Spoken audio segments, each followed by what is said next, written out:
Yeah, there's nothing.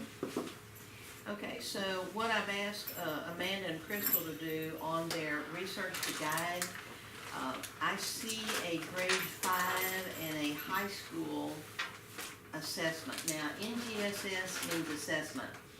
It's not gonna tell you the content, it'll show you the content from the framework that underpins the assessment. But the NGSS is going to sound like this: develop a model, yada yada. So the students will demonstrate their understanding if they can develop a model, yada yada. Or if, what's the other one here?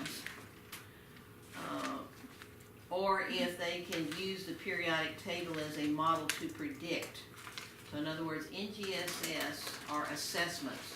And so what you're supposed to do in your research to guide is to see what does NGSS suggest students should do to demonstrate they understand. And, I think I just deleted that off of here. well, that may be why I noted it. No, it's right here. There's nothing pertaining to directly to objects. Okay, hold on, we'll get back to that. All right, so what I went through and looked at was that 5 PS 1-1, that tells me that's 5th grade. If I go over here, this says HS PS 1, yada yada, that tells me it's high school. So I was looking for an MS. Amanda asked them to go back and look, and she said they didn't see it. I'm gonna check here and see if I agree with their answer, which may or may not be true. But if you see something that doesn't look quite right, you always wanna go back and check it.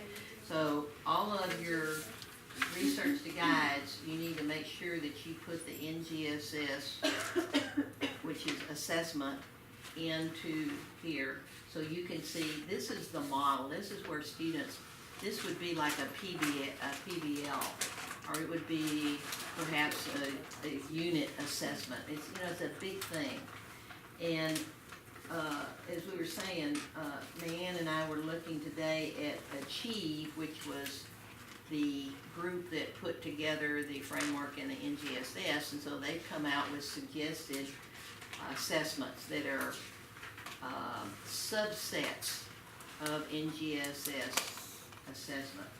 So do you want to say anything about that, what we found today and looking at that? Well, I'd just like to say that I like some of them because some of them are testing, cross-cutting concepts and patterns and how to design and carry out experiments, which you don't really do in the class. You don't really have. But they're assessments. They're not activities to learn them. They're assessments that test whether or not the students learn them. But they're taken the big NGSS, which is very complex, and subdivided it into separate assessments. But the students should have already learned it. And maybe after we get through with the 5Ds, we'll go back and look at those, because those would be some that you could use in your classroom. I can't see you using NGS assessment. They're too big and too broad and too deep. So that's, as a graduate student, they have to dig a little bit deeper, and so that's one of the things that Mary's done. Okay, so, Scott?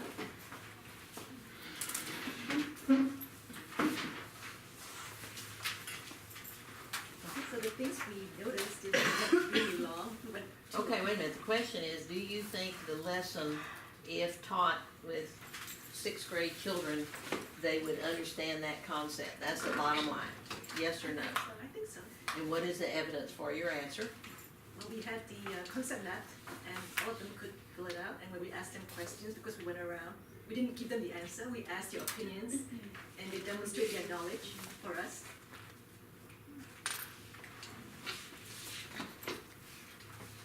Any other?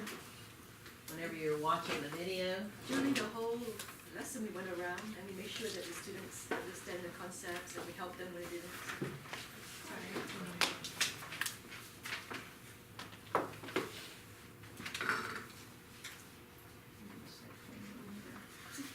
But you didn't sit too.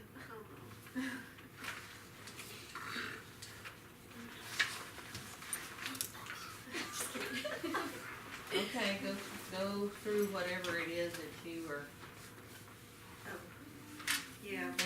about, what did you think about in the hallway, your hallway reflection? Well, probably one of the things is I shouldn't have mentioned electropositive or electronegative because that was way too advanced. And it just popped out because I knew it and I wasn't thinking, oh, it's way too advanced for it. But yeah, I should have just said, this is So how it's how done. do you know how to keep your language at the appropriate level? Guess I would have to think that does an 11-year-old no understand when I say electropositive or electronegative, and the answer would be no. How do you keep your language at an appropriate level? I repeat. Any lesson, how can you keep it there? You have to know more than you teach. You absolutely have to know, but you don't teach everything that you know. I mean, isn't that why we do the research to guide? Well, So we know part of the reason why vocabulary you do words? your research to guide. What else? Just keep it basic. How do you do that? That's what I'm asking. Oh, that's how. Practice! In front of a mirror or something. Or pilot it with, 11-year-olds. I know, but how are you gonna know you're gonna say the same thing or do the same thing when you get in a class? Make notes. Make a script. Notes, Like write a script of what you should say Where should that script be? in front of you PowerPoints or on the slide. on the slides. That's why you have your slide set. That is your script. That is what keeps your language at the appropriate level. Okay. The other thing was, I think we have two concepts per lesson because we have compounds as pure substances and then we have chemical formula. So I think we should actually separate the two and just keep it to, if you say basic, just one concept per lesson. I think it should go further than that, and I hope somebody else does too, and they'll bring it up, so we'll see. Any ideas?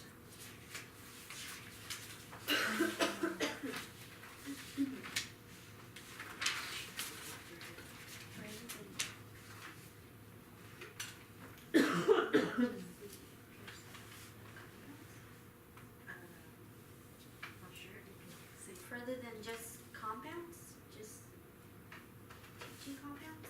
Pardon? When you mean, when What do you say- mean? Yeah.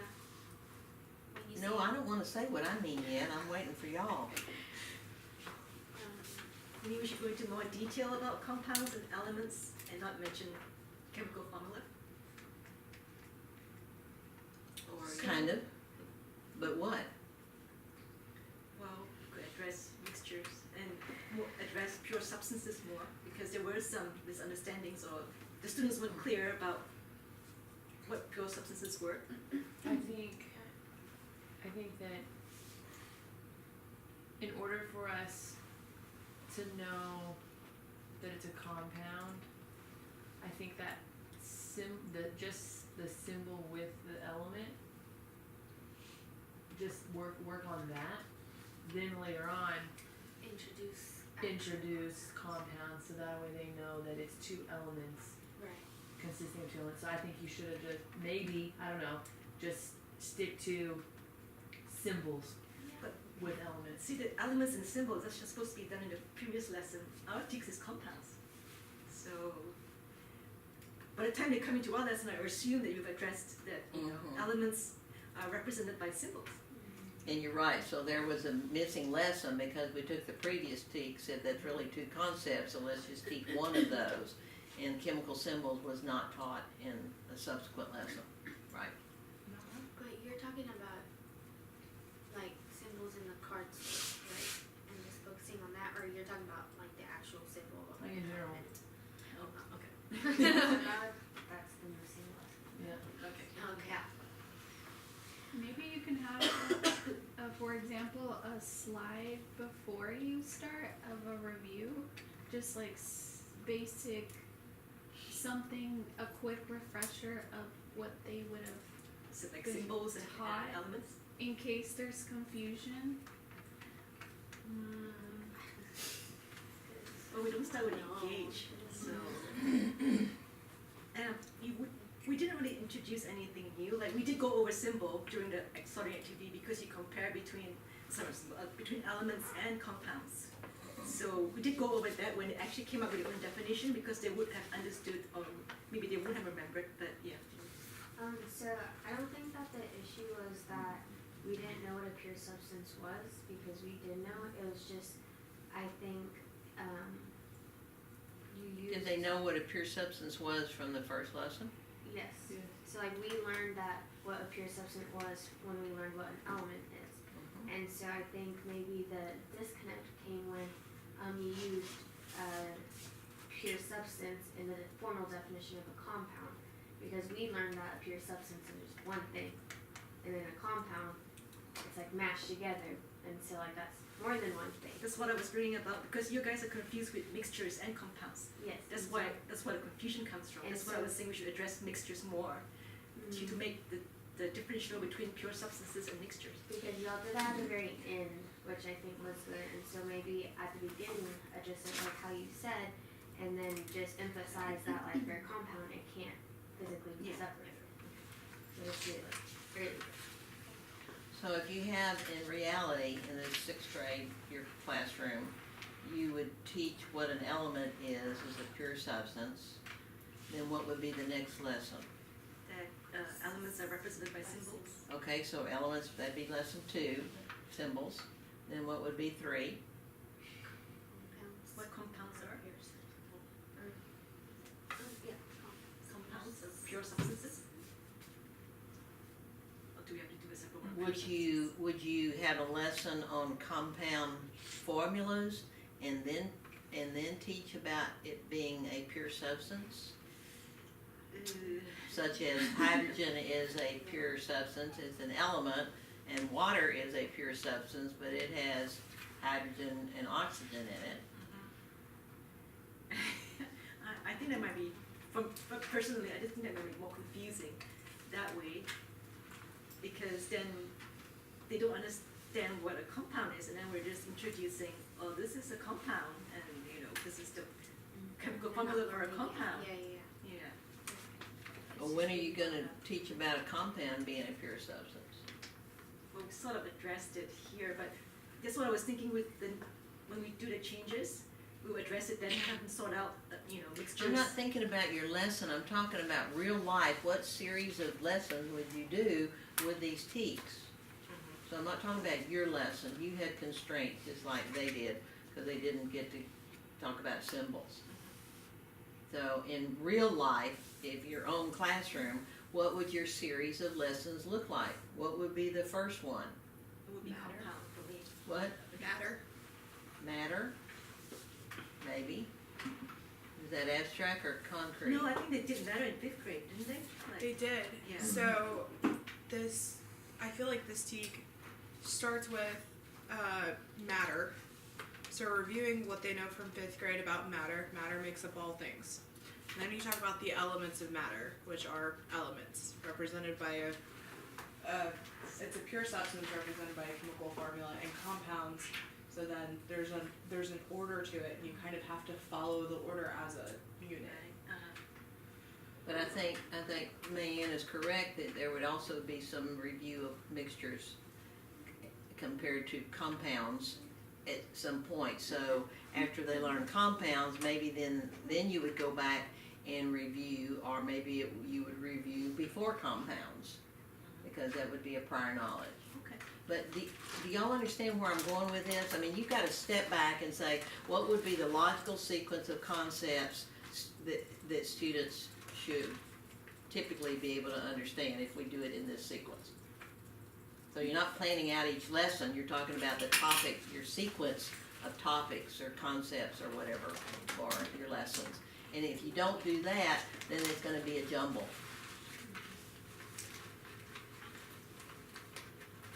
I did not have, I wanted y'all to see about teaching one concept per lesson. I wanted y'all to see how much time it took just to teach one simple concept well. I wanted you to see how the sequence of concepts moved from 6th grade to 8th grade. If I had allowed Team 1 to teach 2 concepts, that wouldn't have happened. If I'd have taken that first teach and divided into Team 1 and Team 2, then Team 3 would have taught this one. We've never gotten to 8th grade. So I had reasons behind all of these decisions that I told you about, but I didn't give you the reason for until now, because I don't think it would make sense as much as it does now. Okay, so assume that they understand chemical formulas, symbols in your lesson. So the kind of revision you're gonna do, you're gonna assume this perfect sequence of topics and where yours fits and what your lesson should have. Okay, so don't be bothered by, that symbols haven't been taught. You just assume that they have and go on from there. Okay?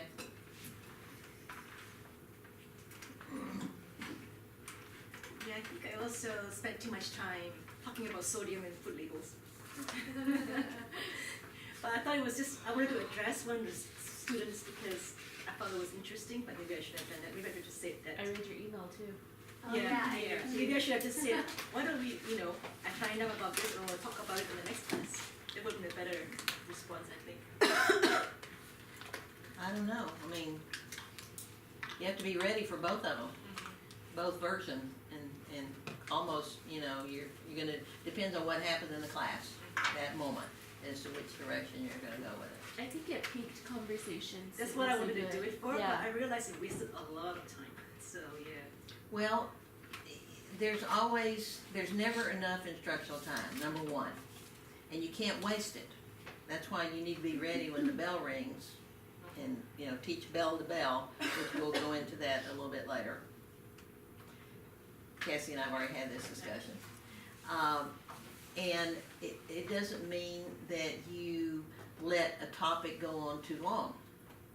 So if sodium is an interesting topic and you've already done the research and these students are old enough and may have the time to go into those websites to see that, or maybe you've got some copies of it that are over there that those who are interested could go into more detail, and you just have the short version in the lesson, because it is interesting and it's important. And in fact, one of the things I don't think we do well as science teachers is to involve enough of health issues in our teaching. I think maybe the first couple of weeks I would have my students do some people call it a health genealogy. So the student finds out from their parents, what conditions do they have? Do they have diabetes? Do they have high blood pressure? What condition do they have? And then what do the grandparents and the aunts and uncles have? And what do the next generation, what did they die of? So, genetically, what are they predisposed to? Because all of us are predisposed to something. So what are they predisposed to? Therefore, what does that mean you should do or not do? And then that's the short conversations about sodium and how prevalent it is, and whatever you think would interest 11-year-old about sodium. So you're talking maybe 5 minutes. It's not a long time. Okay. And you don't let it go on for a long time. But you have kind of piqued that interest, and you link it back to their health genealogy that they did the first 2 weeks of school, when you're waiting for classes to be leveled, et cetera, et cetera.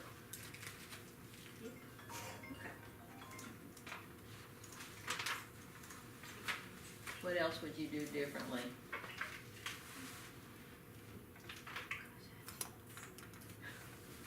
This one?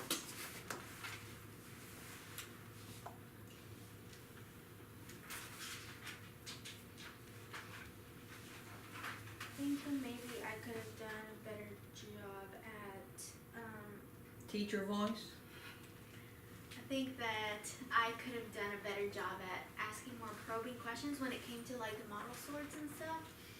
I think that when the students or the groups didn't have like the right models, I want to tell them like, no, it's this way, but Instead of telling, what are we supposed to be doing? asking questions. So I Do you think that's correct? How do you Right. think you could change it to make it correct? What's wrong with it? So you're Right, okay. you're not telling them, but because that doesn't teach us anything. Yeah. I think I could ask better questions next time. So are those better questions coming into your lesson, your prepared lesson? Yes. And no. Because you're gonna have, no, I mean, you're correct, yes, they Okay. will, but it's also a no answer. Okay. Because spontaneously, things are going to come Right. up. And so you have to learn to, don't say, I'll research that and tell you tomorrow. Don't do that. Ask them what they think. And then come back to it tomorrow. And see who's really thought about it. Because you'll have probably one or two in every period that's going to do the research on that. And you want to build on that kind of enthusiasm for learning. So you're correct, yes, but also no. Okay. All right, go ahead. Also try to say less. Say what? I also try to say less. However, I did catch myself saying it a couple times. Is a couple of times bad? Like right now. You did better. No. You did better. I started counting and then I was like, no, not gonna count. 'Cause I counted Okay, like so it 3. was more than a couple of times, therefore it is something that you want to Yes. watch. Yes. So why do we say or whatever space filler each of us has? Because we were thinking. Pardon?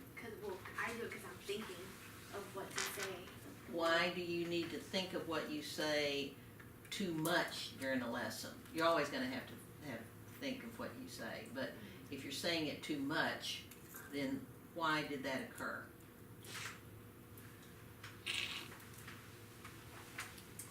I think for me, I would probably need my own set of, like a script for myself, just because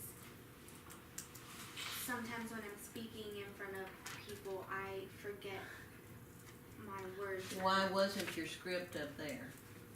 I guess I could have put some questions on there. Or. Yes, you must put questions in your lesson and the answers. And sometimes you'll put graphics that are a cue to you, you know, Right. the rest of us won't know, but they're a cue to you. So your script must be up there because you are not going to remember to say the same thing every time for 7 periods. And that's not fair to your students. That's why you very carefully craft that lesson and you've got a script. It has every part of that lesson up there. It's not a lecture.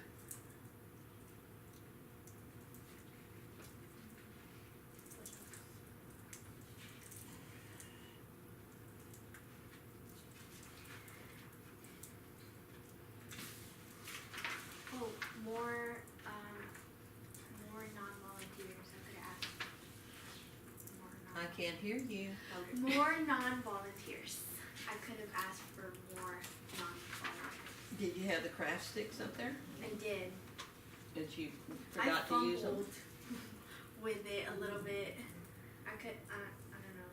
I think I'm not used to it, so I'm just like, oh. So what do you need to do? Practice. And you'll get plenty of that when you're teaching. Just make sure it's up there so you don't forget to use it. Or get a student to help you. Remember what I told you about what I did with my closure?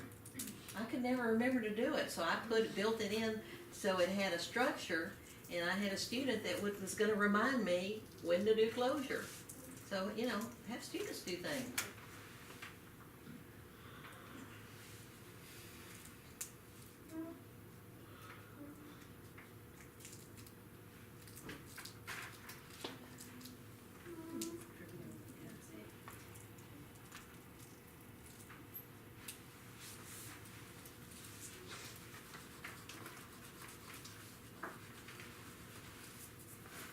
I think that's it for us. Mhm.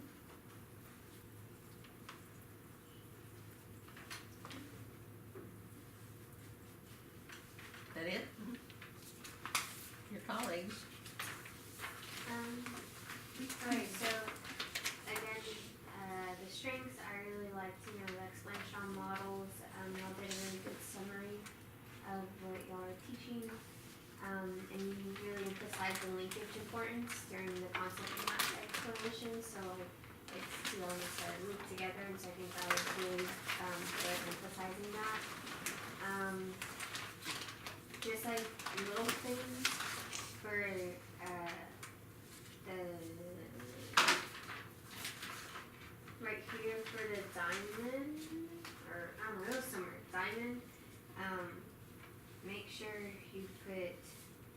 Jargon.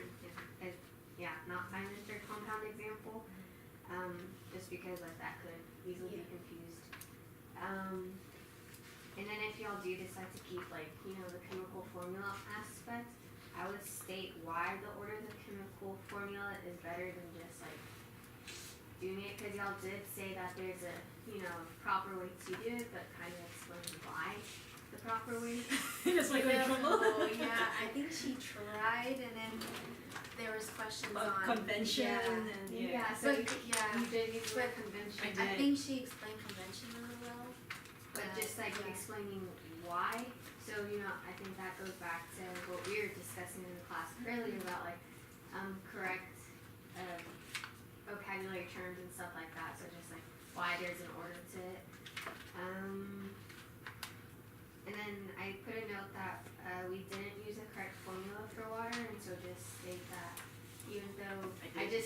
no, you did state that it's not the right one, but kind of explain why. Because you just had gone over, okay, there's a right way to do this, and then all of a sudden, Yeah. we're not doing the right thing. Yeah, it's still kind of hard for us. I Yeah. think. That was yes. Just leaving it like that. But other than that, like, and I really liked the concept. Okay, why did we use HHO? Would you explain that? I think the notion of subscript we decided was like another concept. That's right. So And you so we can't, have to you address can't it, introduce yeah. subscripts at this point, so you're not going to get formulas yet. Right. Yeah. And I was gonna do that in the next lesson, go more into it. That's right. Sean? It was just use of big words. I know you already said it, but I'm just reiterating it. Cause I know sixth grade like, what? Myra, I was proud that you didn't do a lot of yeah, so you did good, you improved it, so. No, she did not do good. She did well, improved it. I also liked that you guys took actual pictures of your models and you had it in your slides. I thought that was a good connect, so that way the students could see here and up there as well. I thought that was very, very well If I may interject, if you got students that are not being successful, let them take the pictures. Even if it's with your cell phone, and then you put it in the lesson. Because the more ownership you can get of kids that are not being successful in little ways, it'll draw them in. That's what I have. Do you want this one to go? Oh yeah, go ahead. So, Oh. your turn about Myra and Meg.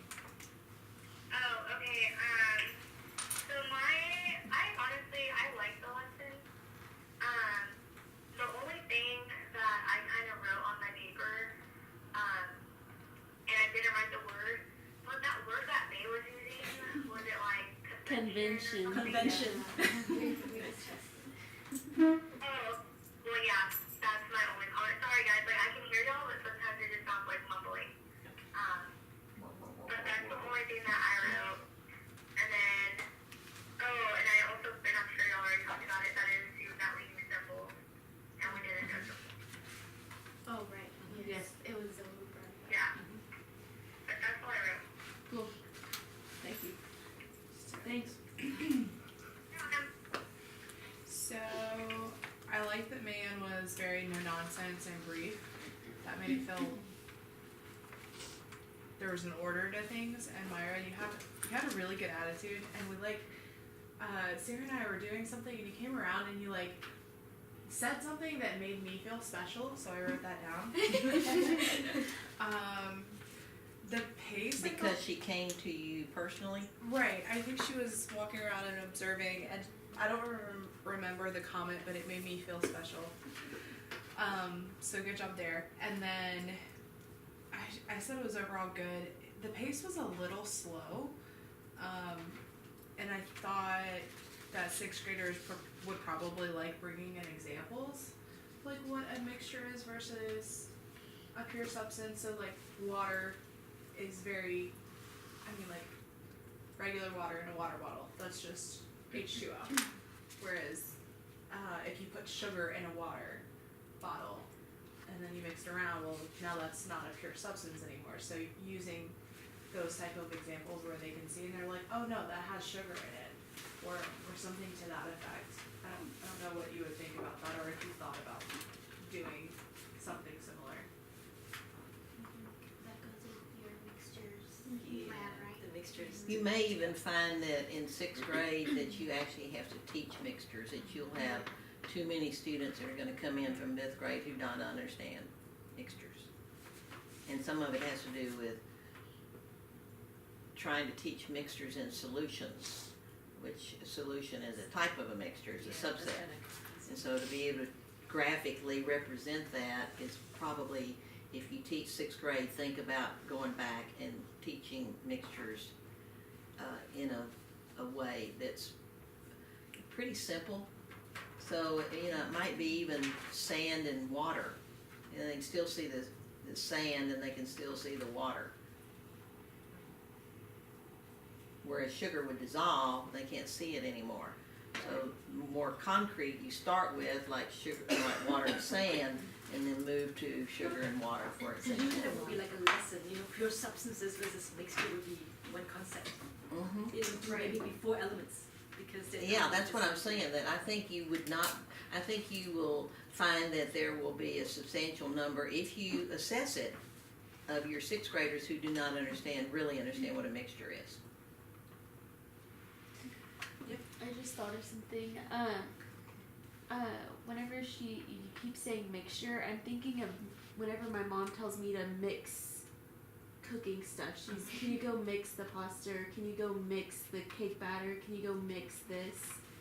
And you notice that you're just adding ingredients together, but it creates something, but it's not changing the structure of each. It's not changing the structure of butter or I don't know what else, vanilla extract. I don't know what They you put in a cake. They can't see that though, it looks like it's all But you blended could in reference together. it. I told you Oh, could yes. reference that. Another big though. word.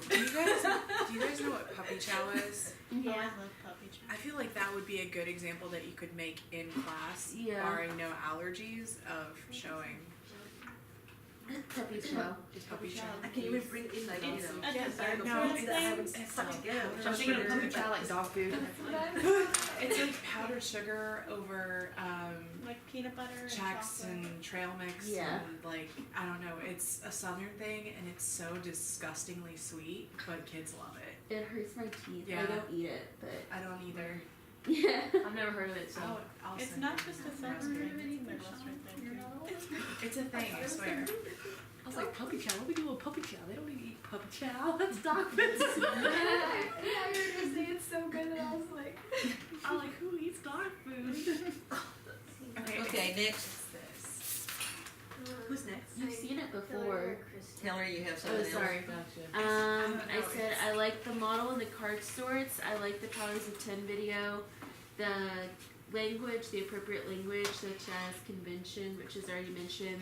I think the mention about the diamonds was mentioned, and the transition into chemical formulas could be a little bit more smooth because it kind of just got. I feel like it just kind of got thrown in there. Well, we did try to just refer back to Yeah. symbols and elements, but I guess, yeah, if we chop it up and it won't be in the same lesson, then we'll have, Yeah. no transition. And that was it. Oh, and I like the concept map. That was it. I really liked the exploration guide and drawing stuff in because now I can see it and study it and visualize rather than thinking back to the models. But I also like the whole model store hands-on. And the only thing, as many have stated, is the academic vocabulary, just the use of bigger terms. And then it would be cool if you were doing a 5E with the Engage, as they had mentioned, ideas of a mixture. Maybe you could do a representation of the Engage as students are coming in. You know, prepare that when they're sitting down and allow them to see the phases of a mixture with something that you mix together. Like trail mix. Yeah. They could make their own trail mix. Yeah. But a mixture is not always something you mix together, you cannot mislead students with that. But Dirt's a what dirt's a is- mixture. Well, you know, Nobody mixes that. I have bag I mean, of you don't beans and mix things. trail mix. You just Yeah. throw it all in a bag. I know, but humans are doing this, is what I'm saying. And So you want a natural mixture? I mean, you start with what might be familiar with students, so it might be things that humans mix, but you cannot end it there, is what I'm saying. So it has to be mixtures that are found in nature. You know, like somebody Sand. gave a tree trunk. You know, that's a mixture of different types of tissue, you know, xylem, phloem, you know what I'm saying? So go to nature, start with what you know, go to the unknown, or the students know, and go to the unknown.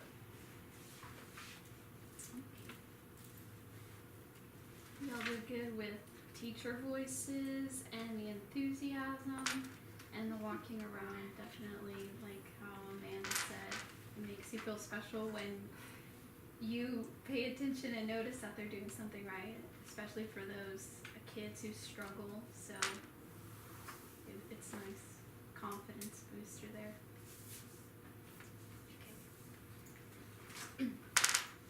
Amanda, you went already? I went already. Okay. Yes. So again, most people said what I already. Anything Already new, have. I'll put it that way. So I guess, like you said before, Myra, you went around the tables, and obviously you made some people feel special, but there weren't a lot of guiding questions I heard going on, just helping people evaluate what they're thinking about. There was also a part on the examples of elements and compounds where you asked students to guess some examples of compounds, but you kind of gave up on that once there was like some struggle on what salt actually was, where it's sodium chloride and not just sodium. Once that sort of struggle came up, you didn't really go further and ask for other examples. You just kind of gave them, but that's pretty much it.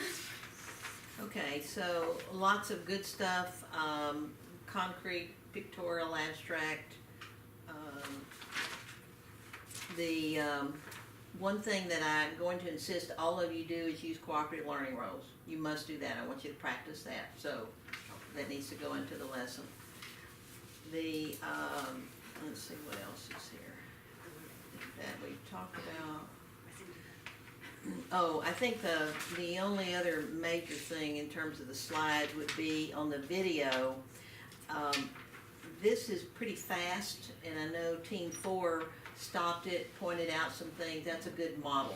So I would suggest a slide that maybe explains the video, and perhaps some other notes about what to watch, and then come back to that. You might even need to show the video twice in some cases. So you're saying, watch for this, show the video.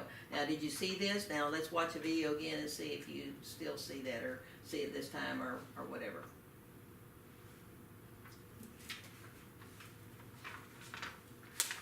Okay, I think that was. Oh, on this one, you've had some comment about how well this worked out. And I know this sounds kind of simple, but I think if you look at the research, you see it supports it, that if you've got some substance that is in the lesson, the students need to be able to see it, if not touch it. So if you're talking about table salt, you have some little containers that show table salt. Most students will not have looked at table salt like you want them to look at it. So even if it's table salt and water, you're going to have it right there in front of them for them to look at.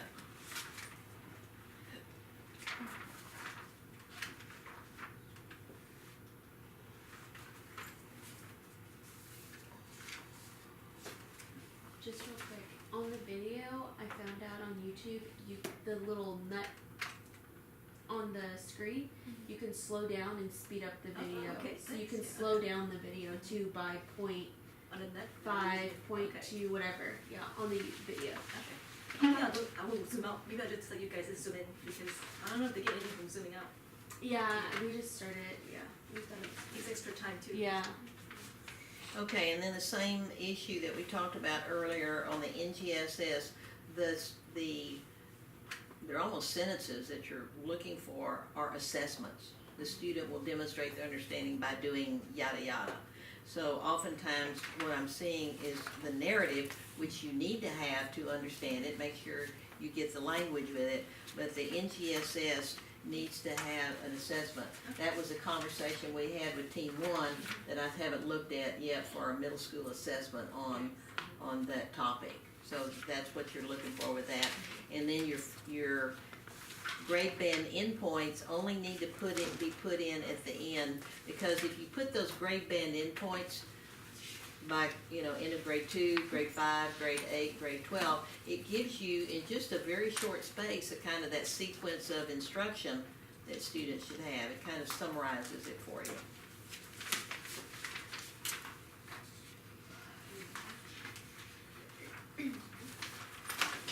And then looking at some of these star items is really weird. This one they've got for y'all about strontium. Anyway, that's a different conversation. Okay, so let's take a quick walk. And Team 3, you get up there, please. It's 8:20, Dr. West. Can we That's okay. have We're our- gonna start. Team 2, come get your stuff.